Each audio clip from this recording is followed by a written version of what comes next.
Profound political disunity.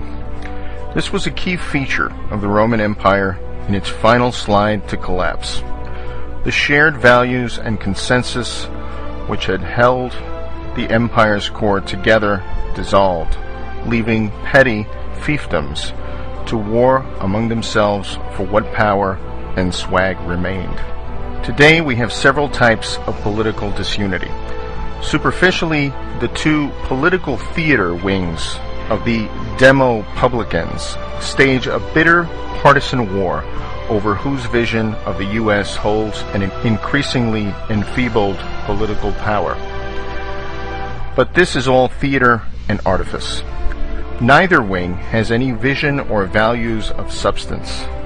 Each slavishly serves their masters, the corporate cartels and financial oligarchy, while feeding their vast constituencies in the savior state with borrowed treasure to maintain the power.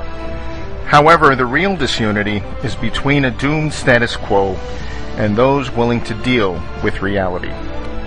Right now, those willing to deal with reality are few, but they have the distinct advantage of reality on their side, while the status quo has only propaganda, artifice, phony political theater, and empty promises. The disunity stems from the public's innate desire to hold on to the empty promises and cling to hope offered by the status quo that these grandiose, impossible promises will be met, despite the abundant factual evidence to the contrary. Every attempt to lead the public towards the realization that the present is unsustainable is crushed by a frantic assault by the cartels and players who will lose power and profits when the status quo crumbles. Promises always sound better than reality until a crisis punctures the promises.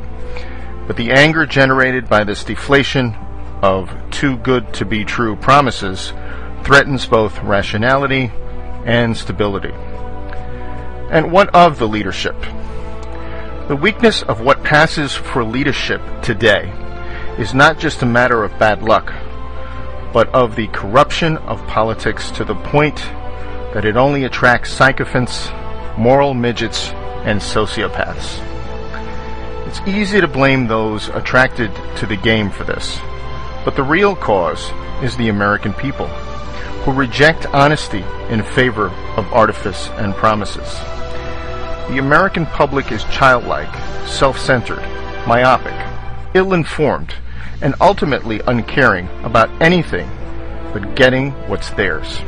Thus, anyone who promises that their share of the swag will remain untouched wins, and anyone who suggests the swag is unsustainable is rejected.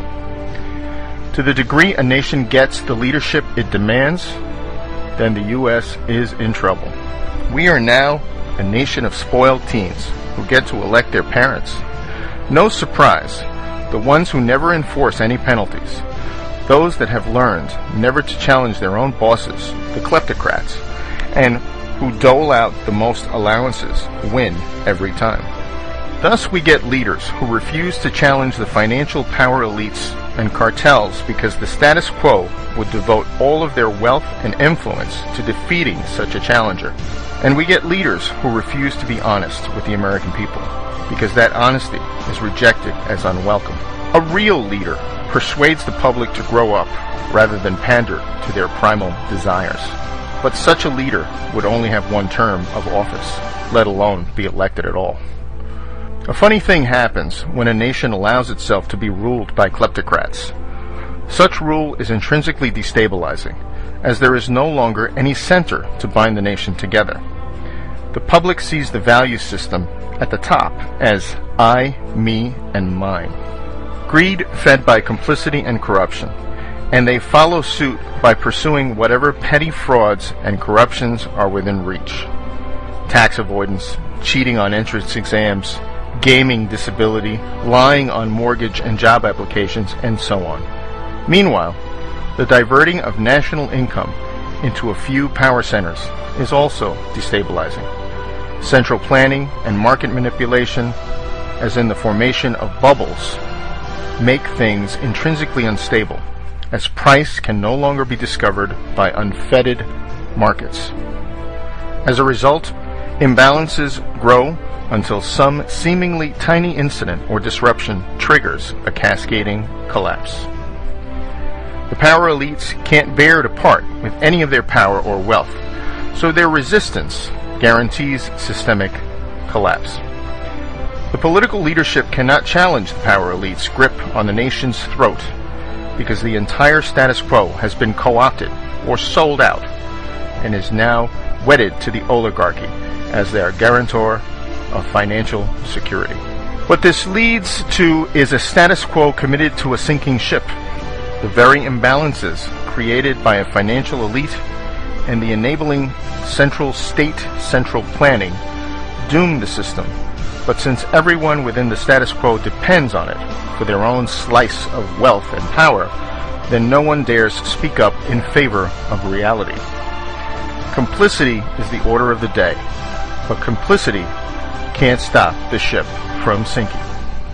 Although it is unpopular to say so, some aspects of our morality in the U.S. have been corrupted as well by a societal desire for wealth and a focus on acquiring it above all things, and by a desire for political power masquerading as morality. Complicity and dependence erode the soul. Political and financial fixes alone can't fix the rot. In a fundamentally corrupt, complicit society, rules and laws are routinely evaded, bypassed, undermined, or simply ignored. Making more rules fixes nothing if the rules are merely for show or only for the bottom 99% of us. The status quo and the public both refuse to deal with the reality and instead cling to the Titanic, demanding magical solutions that will keep the doomed ship from sinking.